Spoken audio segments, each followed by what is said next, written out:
Apa sih sebenarnya yang membuat mungkin perusahaan-perusahaan batubara atau ya perusahaan-perusahaan yang membutuhkan jasa shipping atau pengangkutan lebih memilih Bu untuk menggunakan kapal-kapal asing ketimbang kapal-kapal lokal kita?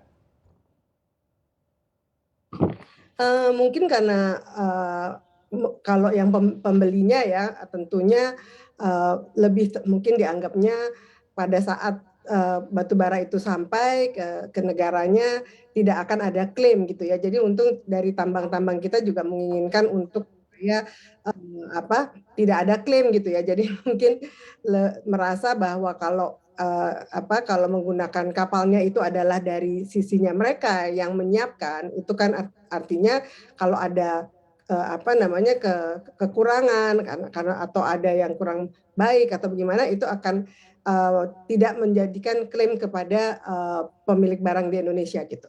Mhm.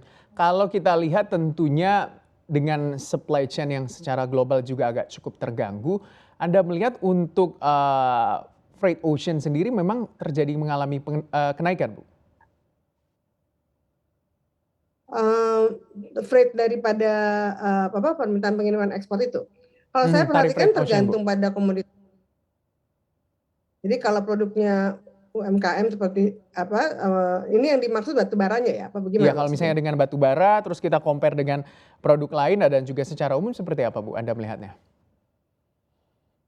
Kalau saya perhatikan tergantung pada komunitasnya tadi saya sampaikan bahwa produk UMKM seperti handicraft, furniture dan lain-lain terlihat sangat terkendala ya dengan kesulitan pendapatan container space maupun freight yang tinggi gitu ya. Tetapi kalau produk manufacture elektronik yang mempunyai long term kontrak masih bisa terangkut gitu. Jadi menurut catatan BPS juga nilai ekspor pada tahun 2021 kan sebesar 22,80 miliar dolar ya. Mhm, Jadi naiknya sampai 3,60% secara bulanan tadi dan bila dibandingkan dengan November 2020 nilai ekspor kita kan 49,70% secara, tahunan ya. Jadi, mhm. sepanjang tahun Maret sampai November 2021 tuh nilai ekspor Indonesia mencapai, 209 miliar, dolar ya. Jadi Mhm, menunjukkan daya saing kita ini masih baik ya. Jadi compare mhm. to negara-negara lain, apa, kalau kita bisa bisa mencapai seperti itu ya congratulation kepada Menteri Perdagangan misalnya gitu ya, Iya. bahwa bisa lebih baik daripada tahun-tahun sebelumnya gitu Mhm, ya, mhm. untuk ekspor kita.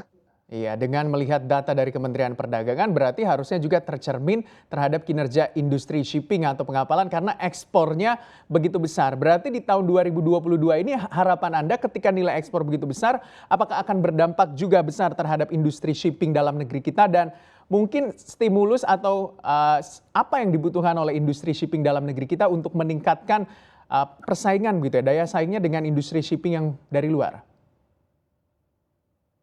Ya kita sih berharap dengan, kalau di negara lain itu tidak dikenakan ya untuk pelayaran banyak sekali nih kita kena PPN, PPR ya misalnya dari BBM aja kita kena PPN, kita di pelabuhan kena PPN ya kan banyak sekali nih bisnis, pelayaran ini, terkenakan PPN. Mungkin udah waktunya kalau memang kita namanya negara maritim, ya perhatian pemerintah terhadap kita jangan terlalu banyak lah dikenakan, biaya-biaya, pada pelayaran gitu. Juga Mhm, seperti, kita juga sebenarnya ya, kita punya pembiayaan, seperti infrastruktur punya pembiayaan lah, jadi long term, mhm. pembiayaannya gitu. Oke, Dan oke. juga interest rate juga masih tinggi sampai sekarang kan gitu. Jadi Mhm. memang kalau pemerintah industri pelayaran ini makin maju, maritim maju, ya, memberikan perhatian kepada kami.